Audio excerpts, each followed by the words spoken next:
Olá, amigos e amigas, bem-vindos e bem-vindas ao meu canal Por um Novo Amanhã. Eu sou o Luiz Horato e agora eu vou dizer por que eu não voto no Sérgio Moro.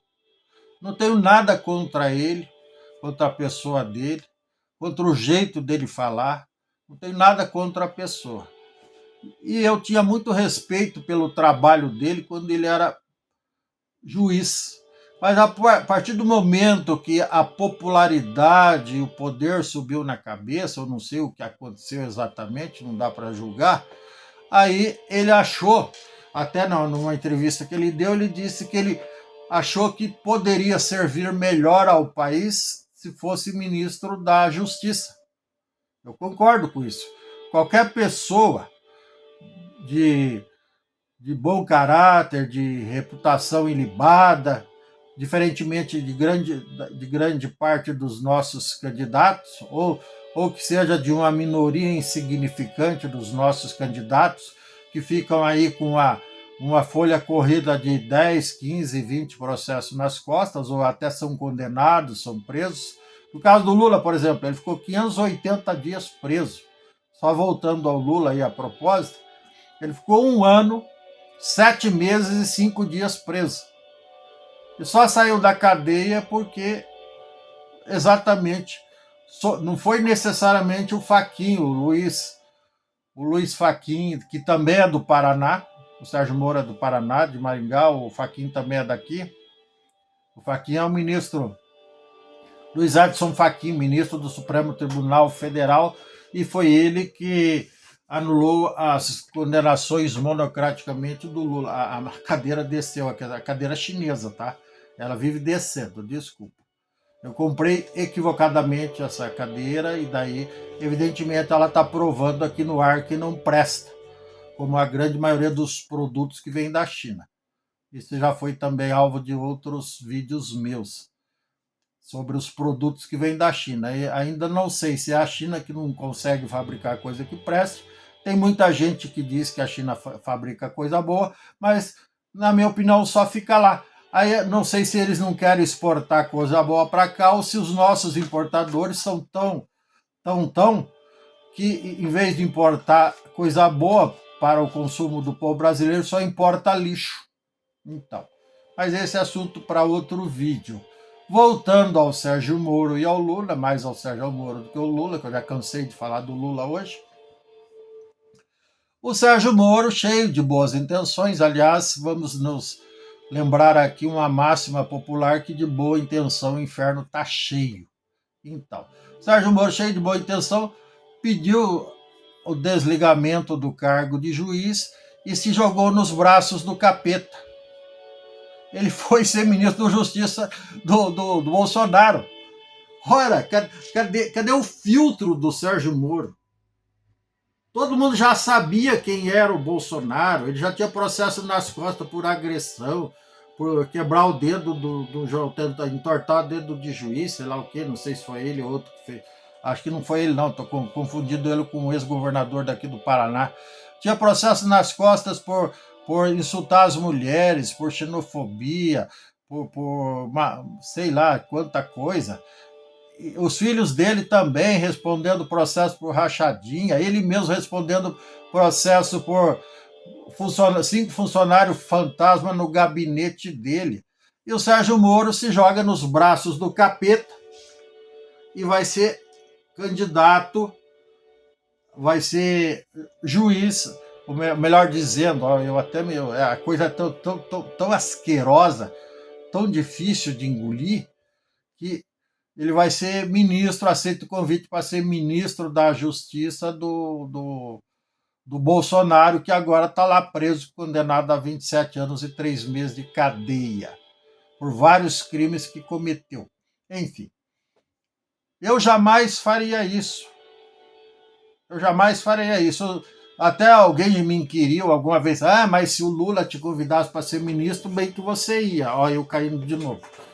Hoje essa cadeira chinesa estava querendo me derrubar literalmente.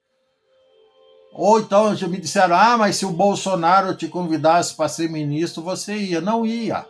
Eu tenho dignidade, eu tenho amor próprio, eu tenho respeito próprio, eu tenho respeito pelo povo brasileiro. Tenho respeito pelos homens e mulheres e crianças, idosos e jovens e adolescentes brasileiros. Eu jamais seria ministro de um desses dois caras aí. É verdade. Jamais aceitaria trabalhar junto com esses caras, porque eles iam macular a minha imagem, eles iam comprometer a minha carreira, o meu histórico. Então é isso, eu nunca, jamais na história desse país e pelos próximos 600 anos e por toda a eternidade, eu seria ministro do Lula ou do Bolsonaro. Mas o Sérgio Moro aceitou. E lógico, não tinha como dar certo e não deu. Ele ficou lá alguns meses e caiu fora. Ainda bem que ele teve esse filtro. Mas daí a lambança já estava feita. E a lambança não foi necessariamente ele entrar e depois sair do governo do Bolsonaro, se é que dava para chamar aquela tragédia de governo. A lambança foi que a partir do momento, olha, prestem bem atenção, a partir do momento que Sérgio Moro deixou a cadeira de juiz titular da 13ª Vara Federal de Curitiba para se juntar ao Bolsonaro, para ser ministro da Justiça do Bolsonaro, aí o que ele fez? Ele deu munição para a esquerda, para os petistas, para os lulistas, para os PCdoBistas, para o PSOL, para o PSTU e para um monte de gente, para dizer que o Lula, ou seja, dizerem que o Lula foi vítima de perseguição política, foi vítima da caça às bruxas, porque o Bolsonaro e o Sérgio Moro já tinham combinado lá no berçário ferrar com o Lula. Desde quando eles eram vizinhos de berço no berçário, os dois tinham combinado de ferrar com o Lula. E esse foi o argumento suficiente para o Luiz Edson Fachin, que fez campanha para Dilma, aqui no Paraná, que depois foi indicado pela própria Dilma para ser ministro do Supremo Tribunal Federal, anular monocraticamente, ou seja, ele só ele e ele mesmo, retribuindo favores em nome dele e dos outros 7 ou 8 que já tinham sido educados pelo Lula no STF, anular as condenações e as provas contra o Lula. E o resto vocês sabem. Tá aí o Lula de novo, terminando o 3º mandato e contando com a eleição no 4º mandato. O governo que é bom, que presta, o cara não faz. Se fizesse, não sou eu que digo, se fizesse, ele tinha 70% de aprovação. Mas não tem. 70% nem é uma nota boa, é uma nota mediana. Você tira 7 numa prova, o equivale a 70% da tua expectativa de resultado, que poderia ser 10. Aí você tirou 7, você teve um resultado mediano. Então o Lula, ele não tem 70% de aprovação. Na verdade, ele tem 70% de reprovação. Somando 40% lá, em todas as pesquisas de opinião, na média, 40% do resultado que considera o governo dele ruim ou péssimo, mais 30% que considera regular, dá 70% de reprovação. E ele só tem 29%, 30% de aprovação. Então, se fosse uma prova, se cada vez que houvesse uma pesquisa de opinião sobre o governo do Lula, se fosse uma prova valendo nota, ele ia estar tirando 3. Ou seja, um aluno medíocre ia reprovar direto, não ia nem para a recuperação. Então, aluno medíocre, um governo medíocre.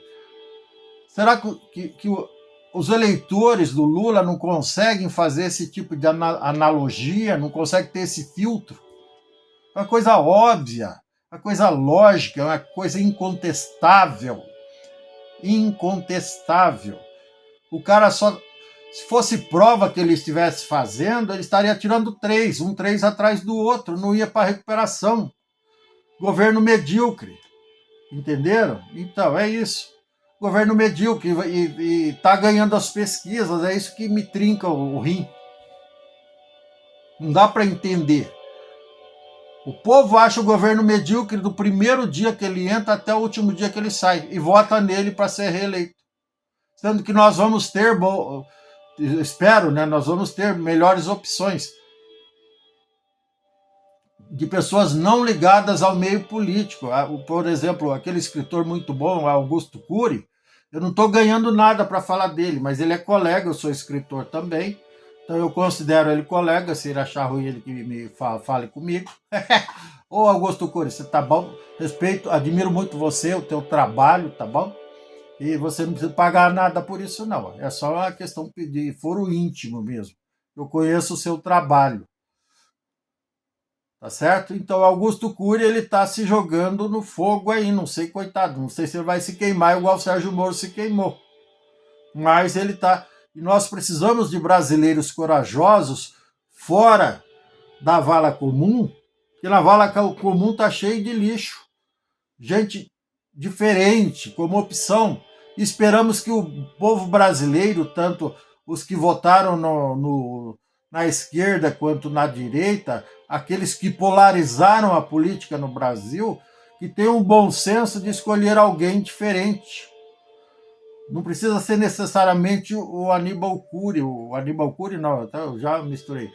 O Augusto Cury. Não precisa, o Aníbal Cury já morreu faz 30, 40 anos, era deputado, foi deputado 50 anos aqui no Paraná. Então, o Augusto Cury, escritor, teoricamente, pelo menos tem formação superior.